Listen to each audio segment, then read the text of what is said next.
Dans Dragon Ball, l'une des caractéristiques qui ressort le plus, c'est le combat, car effectivement le manga comptabilise plus d'une centaine de combats au fil des arcs. D'ailleurs, quand on parle de combat, on pense souvent à Sangoku, brave terrien au courage infini qui n'hésite pas à combattre le danger pour sauver ses amis. En parlant de danger, saviez-vous qu'il existe plusieurs ennemis qui sont trop coriaces pour Sangoku, car c'est le sujet principal de cette vidéo. Sangoku a traversé de nombreux combats dans Dragon Ball. Il a réussi à vaincre des ennemis surpuissants, mais il existe d'autres ennemis qui ne se sont pas laissés faire. Et bien qu'il soit le héros principal et que par conséquent il est impliqué dans la quasi-totalité des combats menés, il n'est pas imbattable, et c'est ainsi que nous allons évoquer les 10 ennemis trop coriaces pour Sangoku.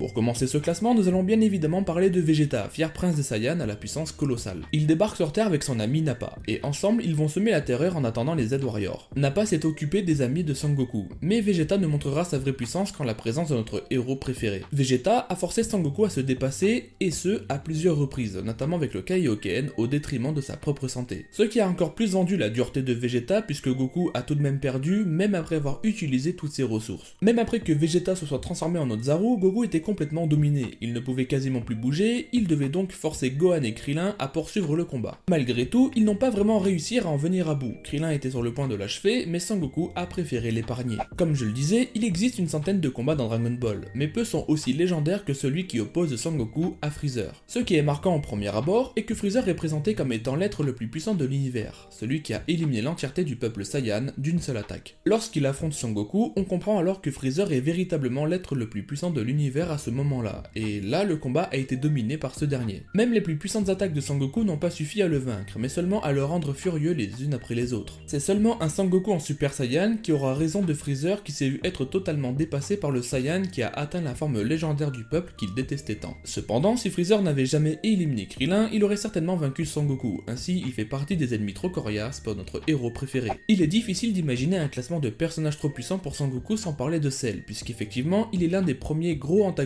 que Sangoku n'a pas pu vaincre. L'intrigue de la saga Cell laissait penser que notre héros préféré était l'ultime espoir à cette bataille, mais en réalité, cet espoir était le jeune Sangohan. Après un super combat bien animé, il n'aura pas fallu bien longtemps à Cell pour surpasser Sangoku, ce qui poussera d'ailleurs ce dernier à céder sa place à son fils. Ce qui a notamment appuyé l'idée que Cell soit trop puissant pour Sangoku et qu'il dira lui-même avoir retenu ses coups lors de leur affrontement. Ce qui fait de Cell l'un des seuls méchants que Sangoku ne pouvait tout simplement pas vaincre. Jusqu'à maintenant, vous l'avez deviné, c'est une succession d'antagonistes naturellement sélectionnés pour ce classement. On poursuit donc avec Majin Buu pur, autrement appelé Kid Buu. Nous ne sommes pas là pour débattre inutilement sur ce personnage qui est déjà l'objet d'énormément de débats, par contre nous sommes obligés d'accepter que Sangoku ne pouvait pas le vaincre en 1v1, du moins pas avec des méthodes conventionnelles. Même à plusieurs, avec Vegeta, le bon Buu et Mr Satan, le combat était perdu d'avance, ce qui a poussé Sangoku à réaliser une surpuissante attaque nommée le Genkidama par l'idée de Vegeta. La nouvelle ère de Dragon Ball Super s'ouvre avec le surpuissant Akaishin Beerus, qui est à la recherche du Super Saiyan divin. Voilà qu'il fait la rencontre de Sangoku,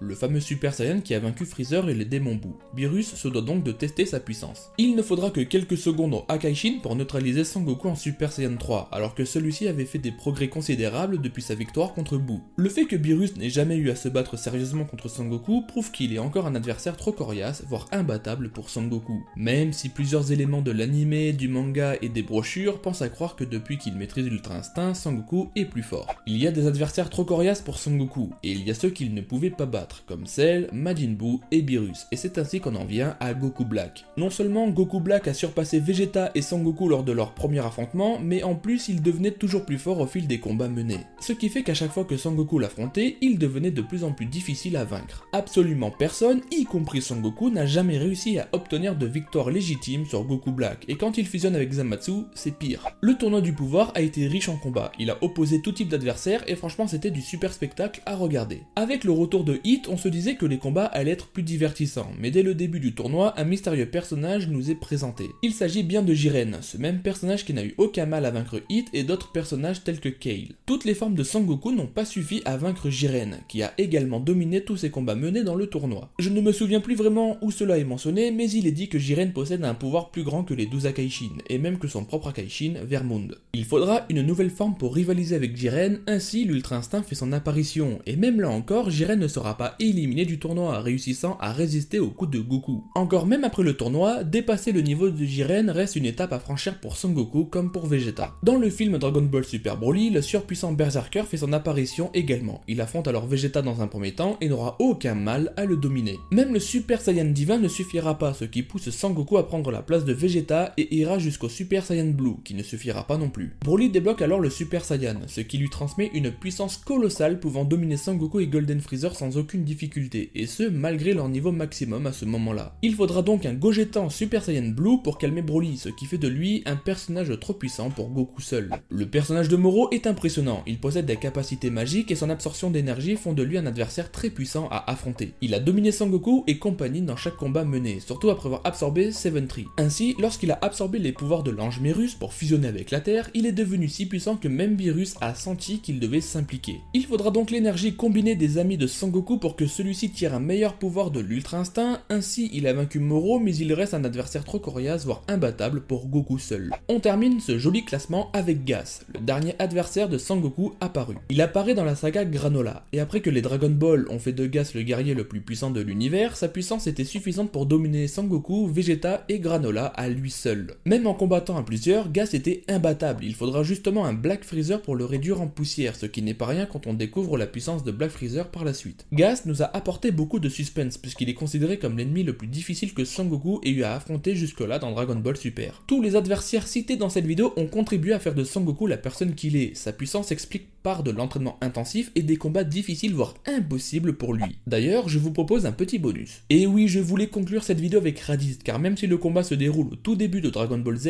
et que Raditz n'est pas un grand antagoniste, il reste le premier adversaire que Son Goku ne pouvait tout simplement pas vaincre. Sans la présence de Piccolo, il aurait perdu, et même avec la présence du démon Namek, le sacrifice de Son Goku était inévitable pour en venir à bout. Alors oui, Raditz peut être considéré comme un méchant imbattable pour Goku à cette période, car de toute manière, il ne l'aurait jamais vaincu. Merci à tous d'avoir regardé cette vidéo. Si vous avez d'autres adversaires trop coriaces pour Son Goku, n'hésitez pas à laisser un petit commentaire pour me le partager. Je vous invite à vous abonner, liker et partager cette vidéo. Moi je vous retrouve dimanche prochain pour une nouvelle vidéo que le qui vous guide les Saiyajins.